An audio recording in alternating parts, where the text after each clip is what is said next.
Hello and welcome to True North EV. My name's James, and today we're actually going to be chatting about a trip that I recently took. I actually just recently got back from. I went on holidays out to Alberta. So, for those of you that might not know, I actually live in Manitoba, in Winnipeg. So, we did a trip. We actually did a trip out to Alberta. We left Friday morning, and we left really early Friday morning.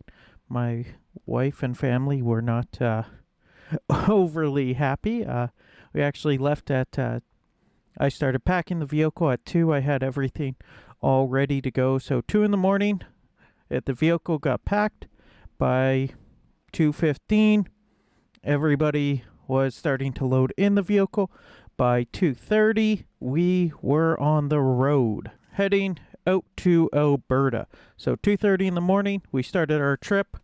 We drove for a couple hours out. We had to do a coffee stop first, of course. Critical elements here. So coffee stop, and from there, we first charging stop was actually Brandon. Now, all these chargers, we seem to have, at least on the way down, we seem to have had an issue with any charger that was over a 50 kilowatt charger. I don't know why. I don't know what was going on, but they either weren't working or they didn't want to charge over 50 kilowatts. So our trip out to Drumheller, which is where, I guess just past Drumheller, was where we were headed. But our first stop was Brandon. The Petro-Canada charger did not work. Shell Canada was not open yet. So our only option then becomes Co-op, which Shell and Petro-Canada are right on Highway 1, which for anybody outside of Canada listening, Highway 1 is like our main highway. It stretches all the way from one end of the country all the way to the other end.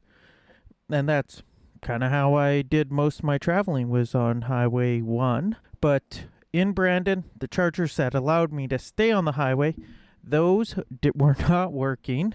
And so I was stuck charging at the slower one, which was inside the city, an extra 10 minutes or so to get into the city. And I've never really gone inside Brandon and explored, so I didn't know where stuff was. But Brandon, we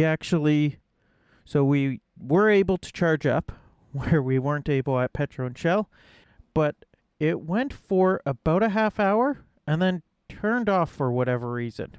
And so I had to start it over again. So I was there for, I think, just over an hour or so. And then we got drinks, whatever, because we were there. We got there we left just after 6, because the little gas station that's right next to it had just opened up. So we left kind of as it opened. So they opened, we got some drinks, some refreshments, used the washroom. From Brandon, we headed off to, next stop was Whitewood. Whitewood, they did have 2 chargers working. One, and there was actually somebody else there when we pulled up. There was a gentleman in a Nissan Leaf there. So he was on one charger that actually seemed to be going pretty quick, and I was on the other charger. The charger I was on seemed to be going kind of slow. It was sitting right around 20, kind of hovered between 20 and 30 kilowatts that it wanted to give me. So went in, ordered some breakfast and all that, and then as soon as I noticed the gentleman leaving in the faster charger, I hopped over to that charger, and I think that I was getting about 50 to 60 kilowatts, right in that range at that charger. So not too bad there, but again, I then had to get out, move the vehicle. It would have been nice if I could just pick one charger and stay at it. But we at least got some breakfast there. So Brandon is in Manitoba, Whitewood is in Saskatchewan, so we had already crossed over one province by the time we had breakfast. So this is when it starts frustrating me and annoying me when people say that, yeah, an electric vehicle is okay, but only for inside the city.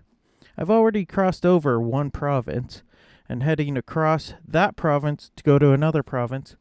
So I don't quite understand where people think that you can't use an electric vehicle to actually go traveling. But I guess that's for those that either don't have an electric vehicle or think you need 700 miles of range on your electric vehicle. But after breakfast, we went off to Regina, which is basically in the middle-ish of Saskatchewan. That's when it started getting sort of expensive, but not for chargers. Right around the chargers, there was a toy store, and my kids wanted to pick up some toys. Apparently, I packed the vehicle too good, so they thought they had a bunch of room, and so they wanted toys while we were there. So we did pick up a couple of things, smaller items and whatnot. So not too bad, but so far so good. Again, that right where I went actually, that Petro-Canada charger, it's kind of I almost want to say the beginning of Regina, but they actually have kind of right across the road, there's a co-op that also has a charger there. And then just down the road, I think there's a Canadian Tire that has a flow charger. So plenty of different chargers available to actually pick and choose from, and hopefully one of them actually worked. Also, while we were in Regina, we actually did go to the co-op store, and I found a Lucid Hot Wheels car, and my son actually found me a Cybertruck Hot Wheels car. That was what I was doing a lot on this trip, was finding electric vehicle Hot Wheels cars. There's not as many out there, but I did check. So from Regina, we headed off to Swift Current. We stopped there, charged up a bit, and that one, we kind of just wandered around. We didn't really go to any store. There was plenty of stores around there. Swift Current was, quick charge. It was, we were debating on which charger. There is another charger you could go to, and I was trying to keep the battery right around that 50% mark is when I wanted to charge up, just because all these chargers seem to be going slow. So I tried to do that, and from there we went to Medicine Hat, which nice place, and that one is actually, we tried one charger and it did not want to connect at all. We then went actually to another charger, actually at the mall, that actually, it was actually being run by, it's called ATCO, which is, I think, one of the power companies that are in Alberta. Alberta has, essentially the province runs the power lines, and then all these different power companies take from the power line and pass it on to the individual customers, if I understand it correctly. I'm sure there's somebody out there that will correct me and tell me all the things that I said wrong. But it was actually at, that one was at the mall that we went to instead, and the mall one worked. So that was good. And we actually, I think that one we picked up a few things. We definitely went in. They had a little arcade for kids. Went in there. The kids were happy. Kept them running around and whatnot. Oh, actually, there I also grabbed, at that stop, I had actually grabbed a little window cover.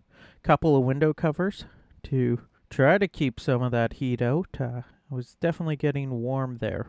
So yeah, not too bad for charging there. It was run by ATCO, but it was a flow charger. Flow chargers seem to have been my best bet on this trip. Yeah. So Medicine Hat also is actually in Alberta. So now I've already crossed over Manitoba and Saskatchewan, now into Medicine Hat. And that's all an electric vehicle that they say that there's so many people that say, well, you can't really go outside the city with. So at that point, I've already covered approximately 1,000-ish kilometers. My next stop, actually, though, was in Brooks, Alberta.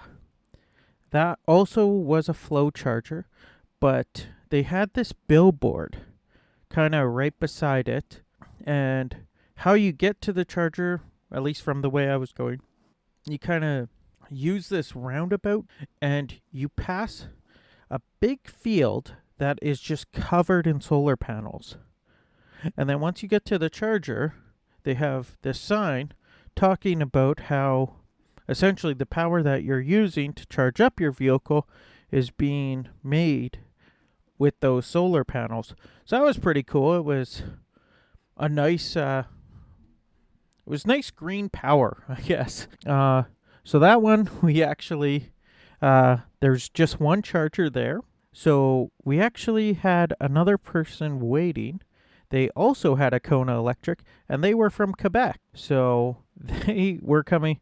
I don't know how many days it took them, because honestly, just crossing Ontario takes 2 days, pretty much in gas or electric. But Brooks was actually our last stop. We got supper there. After Brooks is when the storm clouds started coming in. And of course, we're going to, it's a campground just outside of Drumheller. So we're going to be camping. And it's like seeing the storm clouds, looking at the app I use for doing the wind and the weather and all that. It's called Windy. So the wife was looking at that app. And we were just going right into that storm. So that was fun. It was a nice lightning show, though. But right outside Drumheller, you kind of have to get off Highway 1 and you go down this long road. But just kind of outside of Drumheller, there's this, because Drumheller is in a bit of a valley. Not a bit, it's in a valley. And so there's this long road that kind of goes down into it. And I was super excited. I took a picture of it. I had basically gained 4 kilometers just going down this road to essentially a stop sign. It comes to a T intersection. And so at the stop sign. But no brakes needed. So there was none of that. And yeah, gained 4 kilometers just driving down a road, slowing down there where I'd have to slow down anyways. But with this storm, I went through Drumheller, and we kind of looked at where our campsite was, but apparently we didn't look at what kind of road the campsite is off of. And so our road, we actually had to go down 12-kilometer long road that was gravel for 12 kilometers, and it had just rained, still raining, quite a downpour. And the vehicle and the road were not liking each other at that point. The vehicle wanted to be sideways, so trying to find, I've never turned off the traction control in my Kona for whatever reason. I've never needed to. So trying to find the traction control button on something where on my work truck it's like right in the middle. So thinking it should be in the middle, but it's off to the side. Finally found that while the vehicle's sideways, but you also can't slow down because there's not a lot of gravel and there sure is a lot of mud. So it was definitely a white knuckle kind of drive at the end. And at this point, it was already about 10 o'clock at night. So we have been going on 2:30 to 10. So what, 18, 20 hours-ish? 20 hours of driving by this point, which could have been a lot quicker if chargers were working. But we finally, so it took us about, I think it was about 20 minutes, but it felt like hours going down this 12-kilometer road.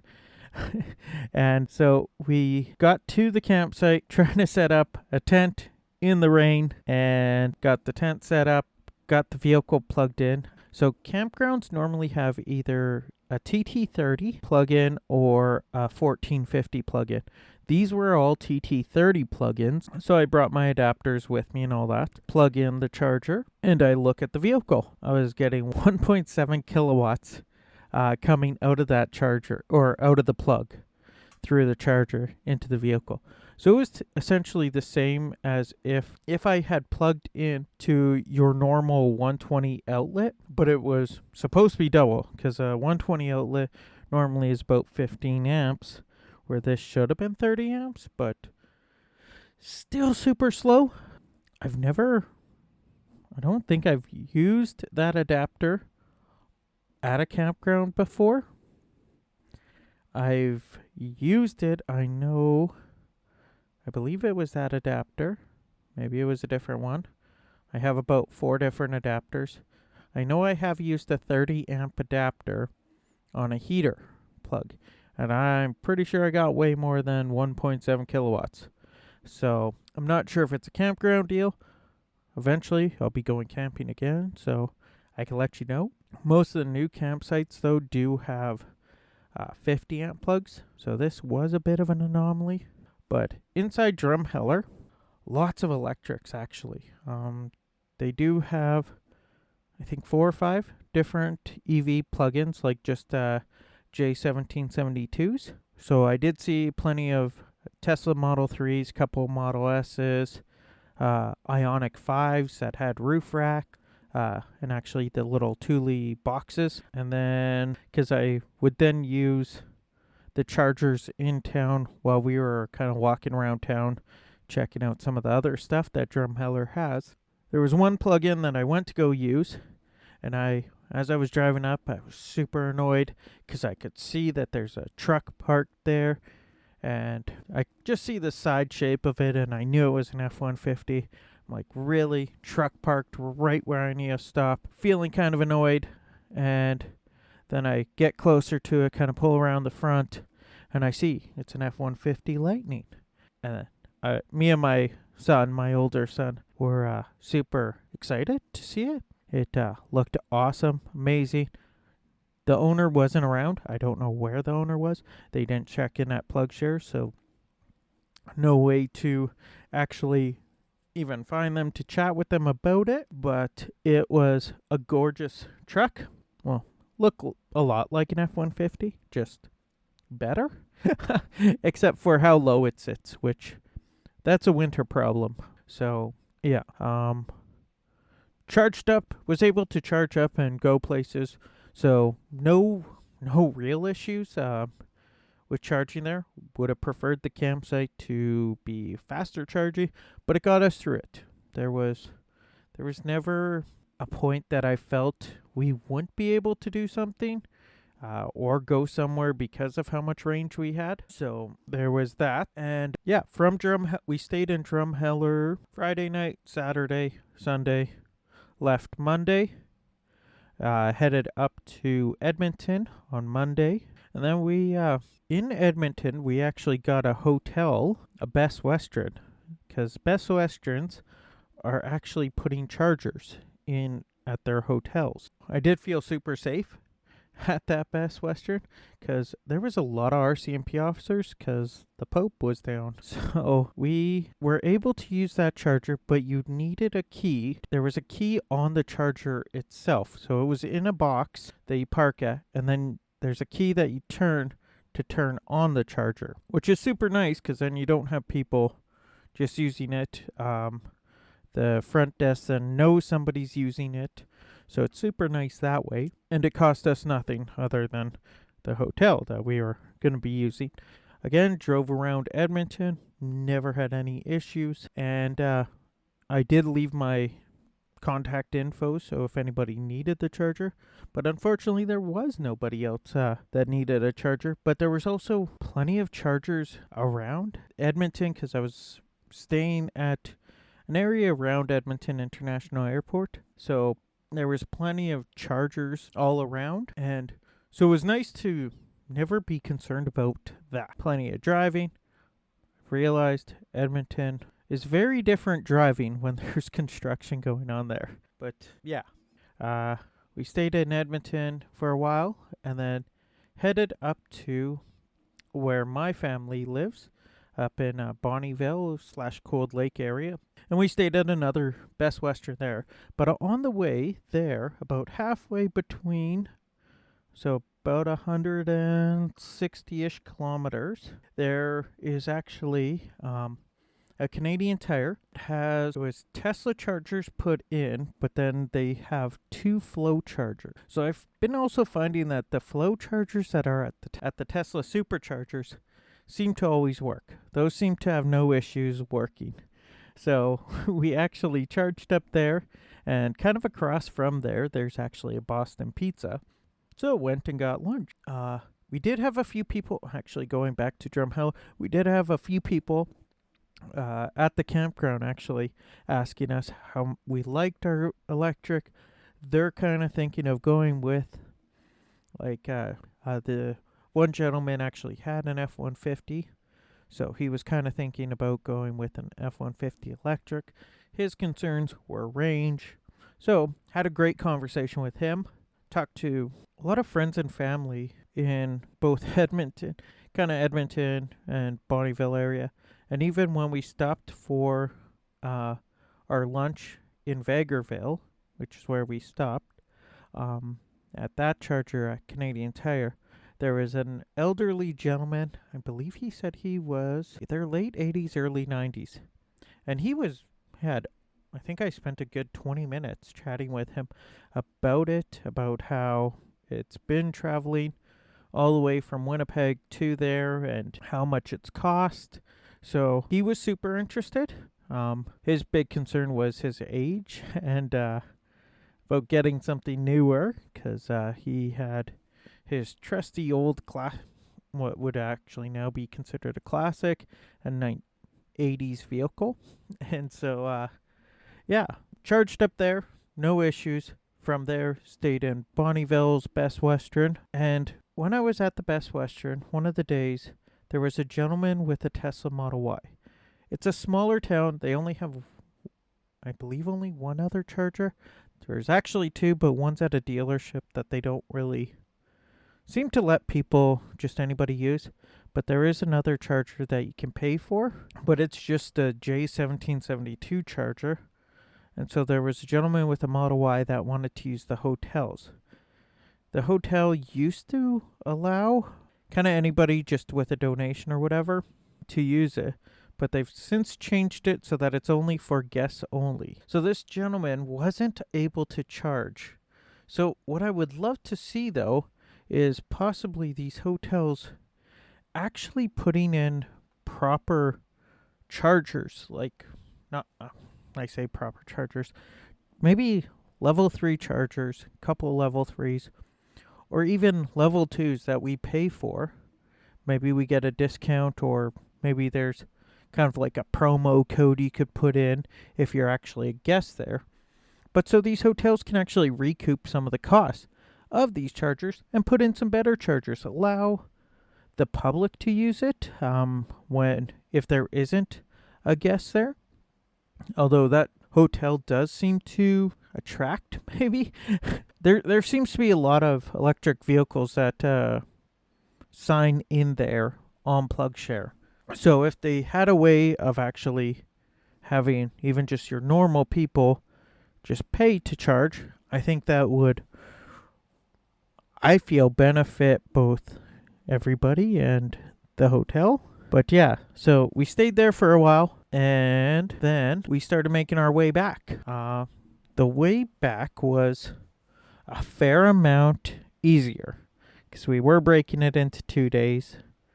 We weren't in a rush at all. By this point, we had already done about 23-ish 100 kilometers. So no rush at all to get anywhere. First up was actually, I want to say, my nightmare stop. It was actually the stop in Lloydminster that was the stop that made my vehicle need a new battery. It was the one that finally hit that little nail in the wood that actually bricked the battery. So there was a little bit of uneasiness going to that charger, but it was all good. Everything worked beautifully. It was amazing. So yeah, it was. Again, that one is one that actually a supercharger one. There's the lineup of superchargers and the 2 flow chargers. So that one actually worked really great.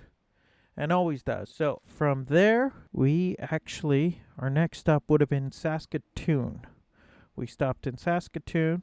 Again, another charger spot that Tesla put in.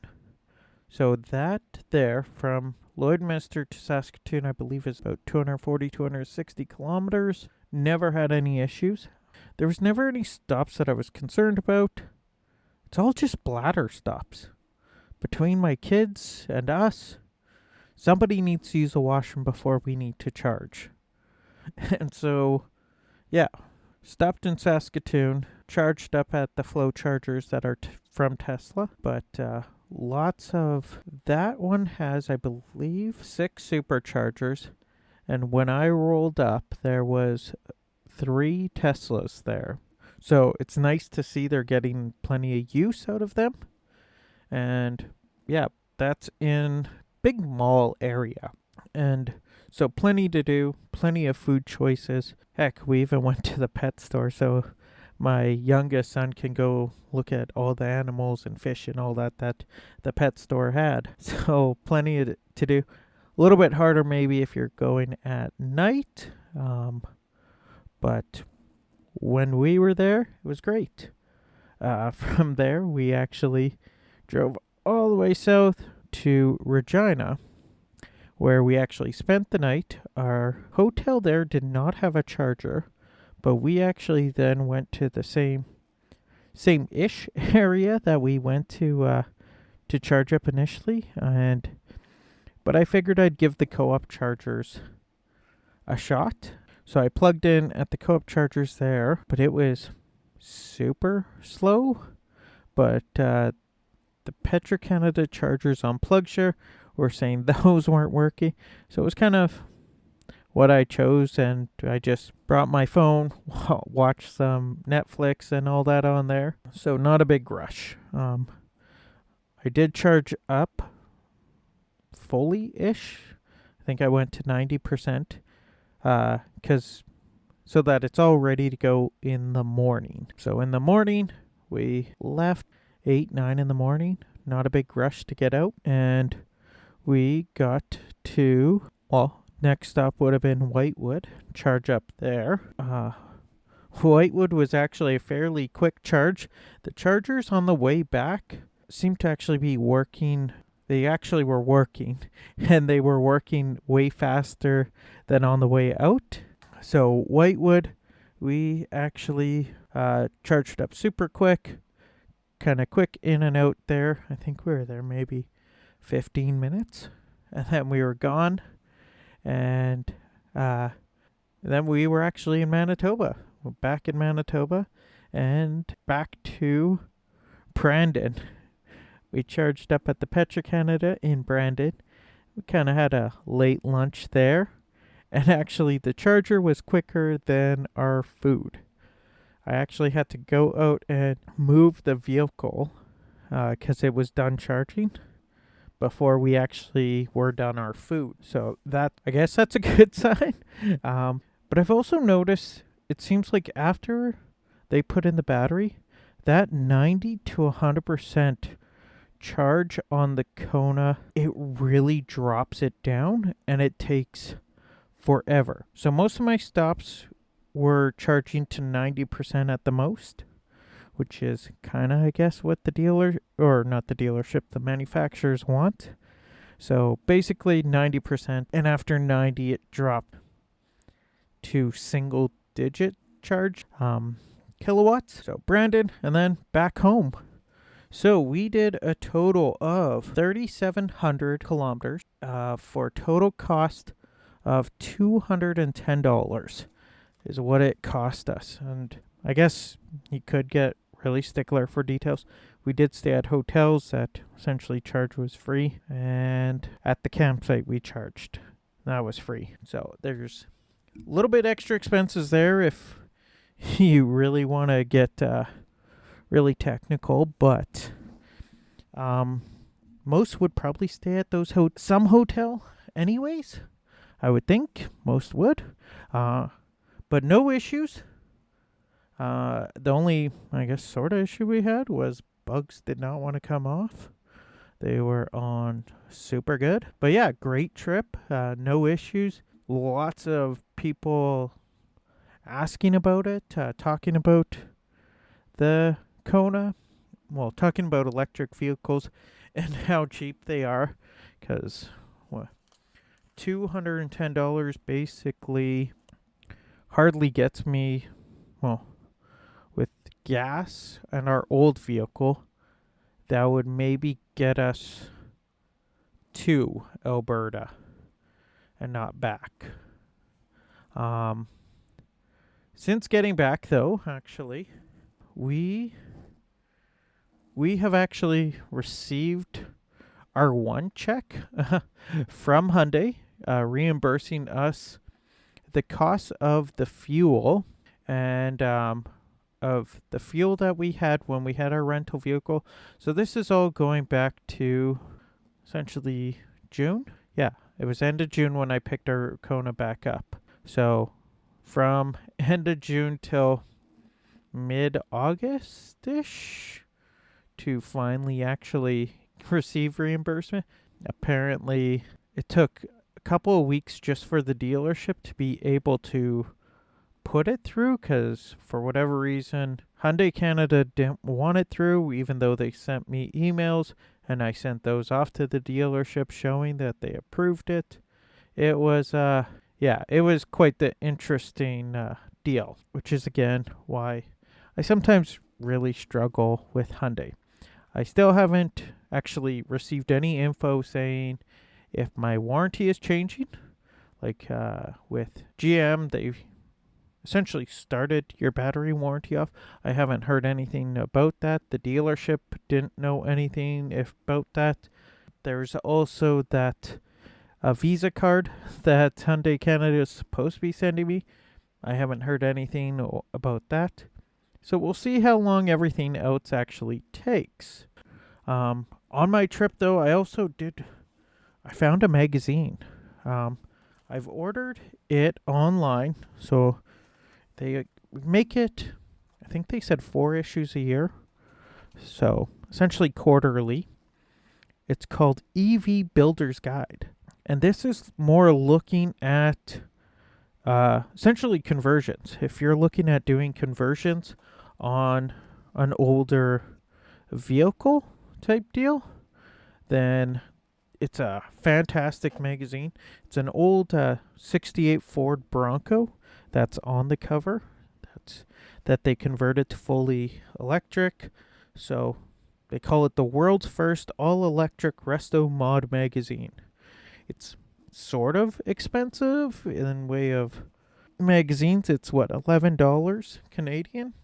But if you're into that classic vehicles, looking for conversions, looking for info on conversions, that isn't that super technical engineer talk. That's kind of brought it down to almost normal speak. There's still some of the stuff that I've looked at that it's like a little bit above my head. But it's a great magazine to look at and learn from. We're going to wrap it up there. If you guys are looking for way more informed people, way more knowledgeable electric news, I highly recommend you guys go check out Kilowatt Podcast. Go check out EV Resource Podcast and YouTube. And go check out the EV Revolution Show on YouTube and on podcast. If you guys are looking to contact me, you can leave me a voice message at anchor.fm/truenorthev/message, All this is going to be in the show notes. You can go check me out on Twitter at EV_North. You could go check me out on Facebook at True North EV. There is a link to Facebook. There's only a few videos out there. Or you could email me at truenorthevpodcast@gmail.com. I thank you guys so much for joining me and putting up with my rambling. And you guys have yourself a great week.